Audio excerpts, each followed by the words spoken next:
નમસ્કાર, star India TV ન્યૂઝમાં આપનું હાર્દિક સ્વાગત છે। આપ જોઈ રહ્યા છો સ્ટાર ઇન્ડિયા ટીવી ન્યૂઝ, સત્યની વાતે સત્યની સાથે।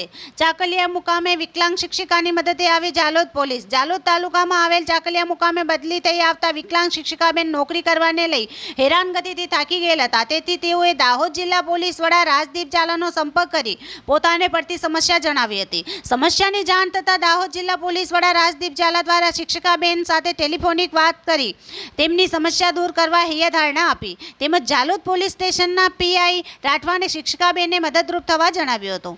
પીઆઈ રાઠવા અને એએસઆઈ રેખાબેન શિક્ષિકાબેનને મદદરૂપ બનવા ચાકલિયા પ્રાથમિક શાળા ગયેલ હતા। ત્યાં જે સ્કૂલના અધ્યાપક અને શિક્ષક સ્ટાફ સાથે વાતચીત કરી વિકલાંગ શિક્ષિકાબેનની સમસ્યાનું નિરાકરણ લાવ્યા હતા। પોલીસ ડિપાર્ટમેન્ટ સદાય કાયદાકીય વાતોથી કામગીરી કરવા જાણીતું છે, તેમ છતાંય જો માનવ ધર્મ નિભાવવાનું આવે તો પાછળ નથી રહેતો। એક સરકારી કર્મચારી બીજા સરકારી કર્મચારીની વેદના સમજી શકે તેવું ઉત્તમ ઉદાહરણ જાલોદ પોલીસે પૂરું પાડ્યું હતું। પોલીસ પણ અધિકારી પછી હોય પણ માનવી પહેલા છે, તેથી કોઈની પણ વેદના સમજી તેને યોગ્ય ન્યાય આપવા તત્પર હોય છે। શિક્ષિકાબેન દ્વારા દાહોદ જિલ્લા પોલીસ વડા રાજદીપ ઝાલા, જાલોદ પીઆઈ રાઠવા તેમજ એએસઆઈ રેખાબેનનો ખૂબ ખૂબ આભાર માન્યો હતો। Star India TV news Jhalod reporter Pankajbhai Pandit, જિલ્લા દાહોદ।